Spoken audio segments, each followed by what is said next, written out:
Cats. Coucou les coquinous. Aujourd'hui, petite présentation rapide de... Tentez bien, Doc Savage. Doc Savage. Alors, Doc Savage. Qui c'est? Qui c'est-il que c'est? Alors, c'est un héros, Pulps. Pulps. Mmh, les Pulps. Je suis un dingue des Pulps. J'adore les Pulps. Euh, alors, les Pulps, qu'est-ce que c'est déjà? Va peut-être falloir dire un petit peu pour ceux qui ne connaîtraient pas. Les Pulps, ce sont en fait des romans à la base, hein, des récits écrits dans les années 30 pour majoritairement des magazines de gare, en fait. Hein. On prenait des petits récits comme ça. Bon, puis au fur et à mesure, ça s'est étoffé, tout ça. Il y a des héros qui ont eu leur lettre de noblesse dans ce domaine-là, Flash Gordon, Mandrake, etc. Doc Savage. Doc Savage, donc, qui est vraiment un héros pur jus des années 30, assez rétro-futuriste. Terme de merde, ça, rétro-futuriste. En fait, c'est le futur tel qu'on le voyait dans les années 30. Voilà, en gros, hein, c'est le rétro-futurisme. Waouh.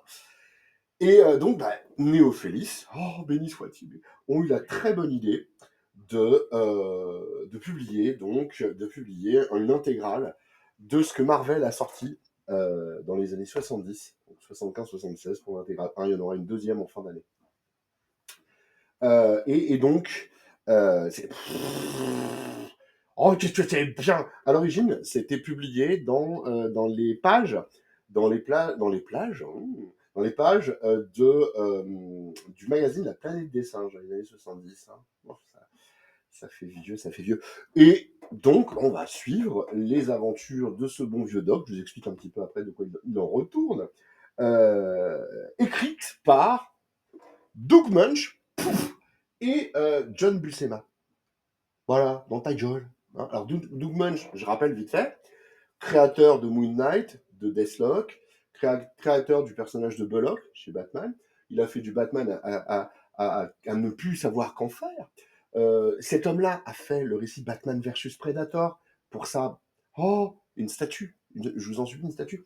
Doug Munch, son grand monsieur des comics.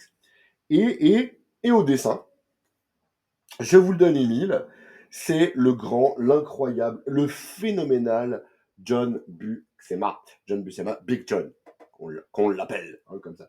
Donc c'est un monsieur qui a fait beaucoup de fantaisie, beaucoup. Oh, d'ailleurs, Doug Munch et Buscema, ils ont fait une série à l'époque. Le monde est bien fait. Ça. Le Royaume des Ombres. Bon, c'est vieux, c'est du Reddit. Ça date, je sais plus des années. Mais ça, c'était du. Oh, attends, regarde ce que ça peut donner. Bon, déjà, sans déconner, déjà, la couve sa mère, quoi. Hein. Et puis, alors, à l'intérieur, tu vois, voilà. C'est du récit pur jus fantasy, avec tout ce que j'aime dedans. Regarde-moi ça, putain de c'est mort. Regarde-moi ça. Regarde, la calotte de c'est mort. Ah, ça, c'est bon, ça. Ça, c'est très, très bien. John Buscema, Doug Bunch, c'est une tuerie. Ça n'a jamais été réédité. Eh ben, c'est une connerie de ne pas rééditer ça. Parce que franchement, Weird World, oh, qu'est-ce que c'était bien. Enfin, à ma connaissance, ça n'a jamais été réédité. Ça se trouve, je dis des grosses conneries. Mais non, il me semble pas. Enfin bref, peu importe. Bon. Ah, on n'est pas là pour parler de ça, nous. On est là pour parler de Doc Savage. Alors moi, le mien, il a pris un bing. Putain, je suis vénère. Ça fait partie des 200 exemplaires collector. Et je suis tellement bourgeois que je vais niquer sa mère, là, ici. Oui. Non, c'est mon chien, il a bousculé le bouquin, il est tombé par terre, et boum, paf. Il n'y a plus de chien. Non, je déconne. Non, mais voilà, disons que bon, je suis un peu vénère. Mais c'est... Oh, ça va. L'important, c'est le contenant. Je suis pas fanatique. Moi. T'as vu les gueules des bouquins, là? Moi, je suis pas fanatique de l'aspect des livres. Je suis fanatique s'il y a dedans. Alors, mais tu vas nous dire de quoi ça parle, tête de con? Oui. Alors, le doc Savage, de quoi s'agit-il? En fait, le docteur Clark Savage Jr., motherfucker, c'est un monsieur qui vit dans les années 30, donc en plein New York. Il a un building, l'Empire State Building, le haut lui appartient, on va dire, quoi. Et il est accompagné d'une bande de potes, des frères. Il les appelle des frères. C'est des frères de combat. Ils sont tous plus ou moins anciens militaires avec tous des spécificités. Donc on a Mank, Ham, pardonnez-moi, on a René, Longtime et Johnny. Et chacun ont une spécificité, chacun ont une spécialité. Il y a un chimiste, il y a un avocat, il y a un mec qui est spécialisé de l'électricité grand. Et donc Doc Savage, C'est un mec, alors on l'appelle l'homme de bronze, parce qu'il est beau et bronzé. Et donc, je suis désolé vraiment, alors c'est un athlète. Le mec, il entraîne son corps à donf de chez donf. Il explore au niveau psychique et psychologique, des domaines de concentration, que l'homme. Ça fait du bruit quand il réfléchit. Donc quand il est en méditation, tu te dis, mais qu'est-ce que c'est que ça fait un bruit chelou? Eh ben, c'est lui. Tellement, tu vois, le truc. Et donc cet homme-là a une espèce d'agence. Enfin, il est connu de par le monde, comme étant un détective hors pair, tout ça, tout ça. Et bien sûr, quelqu'un qui vient, je vais crever. En direct, enfin pas en direct, vous serez, mais vous pourrez dire, ah, j'ai vu mourir un mec en train de tousser. Et je vous le donne, c'est moi, ça me fait plaisir. Et donc Doc Savage, c'est le stéréotype des héros pulp, c'est avec des trucs vachement exotiques, enfin exotisme façon années 30, sans racisme, au sens propre du terme, c'est ça qui est intéressant pour le coup. Et concrètement, il va vivre des aventures exceptionnelles en y intégrant un tout petit peu de mysticisme, mais si un petit peu de mysticisme quand même, un petit peu. Pas tant que ça. Enfin, beaucoup de technologie. Mais vous savez, de la technologie un peu folle des années 30.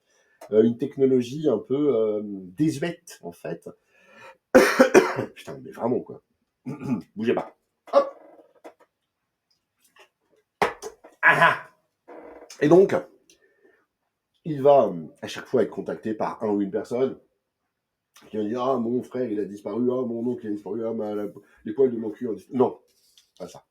Donc, et à chaque fois, ça va l'emmener dans des aventures picaresques où en fait, bah ouais, seul son talent de déduction, son intellect et sa grande force physique vont l'amener à résoudre l'affaire. Et c'est toujours super original, super et pas si naïf que ça, parce que on pourrait dire récit des années 70, lui-même issu d'un récit des années 30. Oh, quand même, voilà. Eh ben non, il y a une vraie réflexion, un vrai regard un peu, bon, je vais dire moraliste, c'est pas le terme non plus, c'est un peu, voilà, progressiste, etc. Et c'est vraiment bien foutu. Il y a des vraies exigences en matière de lecture, puisqu'on va avoir des énigmes alors, évidemment, c'est un peu Deus Ex Machina, les énigmes, pour bien les résoudre, il faut avoir des trucs spécifiques. Mais voilà, ça démontre, enfin, c'est l'aspect que je trouve qu'on a perdu vachement sur Batman ces dernières années, où il y a vraiment une recherche intellectuelle, enfin voilà, c'est vraiment cool. Doc Savage, en plus de ça, il est doté j'allais dire gadgets, c'est pas le terme. Il a des véhicules de ouf, déjà. Pour l'époque, il a un dirigeable, il a un sous-marin, il a une voiture, alors très d'époque, années 30, hein, mais voilà, qui va plus vite que n'importe quelle voiture de l'époque et tout. C'est un mélange entre Batman, James Bond et Scooby-Doo. Sans Scooby-Doo. Non, je déconne. Mais non, mais si, il y a le côté bande et tout, non, c'est vraiment, vraiment, vraiment bien foutu. Euh, c'est vraiment plaisant à lire. Alors ça a un côté un petit peu vieillot, tu vois, un petit peu... Mais ça, non, pardon, c'est un charme. Un charme un peu vieillot. C'est pas fastidieux à lire, en fait. C'est-à-dire qu'il y a du texte, hein, mais pas trop, quand même. Il y a du texte un petit peu, il y a des expressions où les mecs, ils emploient des termes un peu, ouais, un peu vieillot, mais pas tant que ça, quoi. Il y a cet aspect de héros, tu sais, le vrai héros, voilà, qui lui faut une brouette pour porter ses couilles et tout ça, sans que ce soit trop sexualisant, sexualisé, sans que ce soit... C'est pas Conan, tu vois. Et pourtant, il y a un putain de point commun avec Conan, c'est John Buscema. On va en parler après. C'est pas Conan où, voilà, Conan, oh, à chaque fois, il baisse tout le monde, tout ce qui bouge et même ce qui bouge pas des fois. Là, bah, pour le coup, non, c'est pas le cas. Il est vachement respectueux. Il tue pas, tout ça, tout ça. C'est un vrai héros, en fait, Doc Savage. Donc voilà, j'aime beaucoup ce genre de personnage. Alors, très stéréotypé, c'est vrai, indéniablement, hein. C'est un peu comme Flash Gordon, vous voyez, ou Buck Rogers, des choses comme ça. C'est des personnages qui sont vachement stéréotypés, en fait, mais qui sont super attachants, pour plein de raisons, en fait, hein. Comme le Batman des origines, en vérité, un petit peu. Non, c'est... de l'exotisme, c'est de l'aventure pure et dure, en fait. Très très fun, très très bon à lire. Mais ça se lit à une vitesse, c'est hallucinant. C'est très très très bon. Côté dessin. Bref, côté dessin, c'est John Buscema, c'est Big John. Alors pour ceux qui connaissent pas, si vous avez lu du Conan des années 70, bah, il y a, voilà, Buscema, c'est parmi les meilleurs illustrateurs enfin, meilleurs dessinateurs, pas seulement illustrateurs, de Conan, vraiment. Et d'ailleurs, on y retrouve carrément le trait, hein. Vous voyez, quand on a, par exemple, la jeune femme qui est là à l'écran, c'est vraiment, vraiment un personnage féminin dans le style très Buscema, très Conan, en fait, hein. On a, même au niveau des traits des persos, au niveau des traits, vous savez, l'aspect un peu de Conan qui est toujours un peu lugubre, j'en ai parlé dans la vidéo précédente, avec des yeux un peu charbonneux. Vous voyez, là, on a des personnages, vous voyez que dalle, et ben voilà, bien fait pour vos gueules. Donc voilà, un personnage un peu. C'est vraiment, vraiment dans le style Conan, hein. Bon, en même temps, c'est le même dessinateur, du coup, on la joie. C'est normal qu'il y ait des points communs. Et vous voyez, regardez, le regard là, en bas, hein, qui est là, avec les yeux un peu charbonneux et tout. C'est vraiment du dessin style Conan. Mais à notre époque, évidemment, enfin, à notre époque, dans les années 30. Et, euh, et c'est vraiment très très beau. Enfin, je veux dire, John Buscema, en termes de dynamique, en termes de dessin dynamique, tu vois le mouvement, quoi.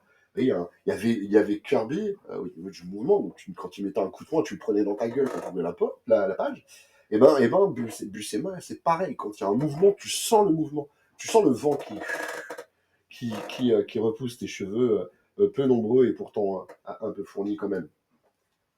C'est vraiment très très très sympa, c'est vraiment très très bien. Il y a cet aspect aventure, tu vois, aventure. Il y a un peu d'Indiana Jones, enfin non, Indiana Jones, un peu de Doc Savage par exemple. Euh, ouais, encore une fois, le Batman pour le côté détective, c'est ça qui est très très bien dans cette littérature de cette époque-là. L'aventure, la vraie aventure, pas les trucs qui cherchent à être alambiqués et ça le conduit à aller dans la terre creuse, sur une île où les hommes, on ira sur une île où les hommes ont régressé. Oui, il y a toujours un lien à la physique, c'est de la science-fiction pour le coup, mais il y a toujours des petits côtés vraiment sympas ouais, d'aventuriers et d'univers, je sais plus où je vais là, et d'univers donc comme ça, un peu mythologique, un peu, tu vois, ils sont pas loin de te parler de l'Atlantide, ils sont pas loin de te. C'est du génialissime. Doug Munch, il nous a déjà habitués à ça, hein, parce que, alors, en plus, on va être honnête, je suis pas super super objectif, puisque Doug Munch a aussi travaillé sur le Planète des singes de l'époque. Certainement, c'est pourquoi on le retrouvait dans le même magazine, hein, il devait y avoir un lot, je sais pas, bref. Et il nous avait déjà apporté ce petit grain de folie, en fait, ce petit grain d'aventure. Mais c'était plus post-apo science-fiction dans la planète des singes. Là, on est vraiment sur du rétro-futurisme. C'est vraiment très très bien. Alan Moore s'en est inspiré dans son fameux Tom Strong. J'ai dû vous en parler, je sais plus, Tom Strong. Si je vous en ai pas parlé, il faut que je vous en parle un jour. Il est quelque part dans le mur, je sais pas où. Donc c'est pour le. Alors je vais être honnête avec vous, je suis à moitié malade, hein, j'ai le pif en vrac, j'ai la gorge et je ne parle pas de mes couilles. Non, c'est vraiment terrible. Donc je tousse, c'est pour ça que j'ai pas filmé ces derniers temps. Enfin, voilà, bon, vous savez tout de ma vie. La prochaine étape, je vous montre mon slip. Mais j'en ai pas.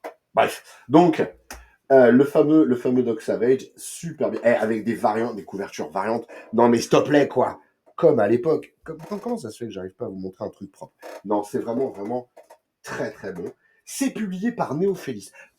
Parlons-en, bordel de merde, de Néophélis. Parlons-en, parce que faut dire des choses sur ces gens-là. Hein. Donc Néophélis, c'est une boîte, alors marseillaise, me semble-t-il. Ouais, je crois que c'est marseillaise. Bon, on s'en fout. Enfin non, on s'en fout pas. Mais je veux dire, voilà, c'est des gens extrêmement talentueux qui vont chercher le. Mais oui, ils sont de Marseille, à Néophélis, boulevard de Mostagadem. Et ouais. Donc, je fais mal l'accent marseillais. Putain, j'ai honte. Bisous à mes potes marseillais. Je vous aime, les gars. C'est une maison, mais elle est bien, cette maison, Néophélis, bordel de merde. Ils nous ont déjà publié les John Carter de Marvel de l'époque. Oh, ça brille. T'as vu, regarde. Ils peuvent même faire des signaux et tout. Ils nous ont publié Les John Carter de l'époque Marvel. Les John Carter Ils nous ont fait un truc sur... Enfin, je vous montre ça, tiens, putain. Sur le Flash Gordon, alors je crois que c'est le Flash Gordon de Williamson, je suis pas sûr du coup. Flash Gordon, faut que je parle par là, parce que le micro il est là, si je tourne ma tête, regardez, ah vous m'entendez plus, ah vous m'entendez, ouais. Donc voilà, sur Flash Gordon, Néophilis, c'est une putain de maison, ils ont toujours fait des trucs, mais vraiment chiadés, jolis, ils me collent la gaule, ces gens-là, mais oui, Kiki tout dur. Kiki tout dur. Et alors pourquoi Kiki tout dur à ce point-là? Ah, ils ont fait un putain de. Je l'ai pris aussi, je vous montrerai un de ces quatre. Ils ont fait un MOOC sur. MOOC, j'adore ce mot. Ils ont fait un MOOC sur Conan. Là, sur l'époque Roy Thomas, Conan. C'est une mine d'informations, ça te raconte les coulisses du truc et tout. C'est génialissime. Pour celui qui s'intéresse un petit peu à autre chose qu'à la BD pure et dure, à la BD pure et dure, eh ben ouais, ça vaut carrément le coup, très honnêtement. Et alors pourquoi pourquoi c'est bien? Parce que Néophélis, je pense, je m'avance peut-être parce que c'est juste le meilleur travail d'édition sur le marché à l'heure actuelle. Déjà, bon, alors ça c'est la version collector, numérotée de 200 exemplaires. Enculé. Donc cartonné, belle, oh beau, beau, bien, baigné à l'angle parce que enculé de chien. Et donc, les intérieurs sont ultra, ultra soignés. Et alors, qu'est-ce qu'ils font? Eh bien, contextualisation. C'est plus un édito, ça, ce truc-là, bordel de merde. Hein, regarde, 1, 2, 3, 4. Il te raconte l'histoire du perso. 5, 6, 7. Et une petite pub dans ton cul pour que tu puisses... Voilà, c'est du vrai travail d'édition, super fourni, vachement, vachement étayé. Ils vont te chercher même à la fin, regarde, ils te donnent des petites pubs comme il y avait dans les éditions américaines d'origine. Ils vont te chercher l'information, le détail. Franchement, rien que pour les 6 premières pages, sur le personnel, le bouquin, il vaut la peine. Ils font de l'histoire, les mecs. Ils font de l'histoire. Voilà, c'est vraiment, vraiment très, très intéressant. Il faut bien comprendre que ce Doc Savage, je vous présente parce que l'édition est magnifique, parce que je l'ai reçu, parce que ce bouquin est génial, parce que les aventures sont vraiment prenantes, tragiques, souvent. C'est ça qui est intéressant. C'est pas le côté gnangnan, tout le monde dit, il gagne, il est bon, il est gentil. Il y a de la tragédie là-dedans. Mais en plus, parce que c'est une part d'histoire. Juste, vraiment, et là je déconne plus, ça y est, ça suffit des conneries maintenant, peut-être con. Ouais, non, c'est une vraie part d'histoire. En fait, quand tu lis Doc Savage, tu vois plein de choses. Tu vois plein d'autres héros. Et surtout, tu vois qu'il aura été en partie leur inspiration, quoi. C'est juste génialissime. Vraiment, c'est très, très, très beau. Je pense que vous pourrez. Alors, cette édition-là, peut-être pas, parce qu'elle était limitée. Non, c'est même pas un crowdfunding, c'était un order, enfin, à commander sur leur site. Mais je sais pas s'ils en ont encore. Franchement, je ne saurais pas dire. Par contre, voilà, vous trouverez les éditions classiques. Euh, c'est un morceau d'histoire. C'est un morceau d'histoire. En plus, vous faites vivre un petit éditeur.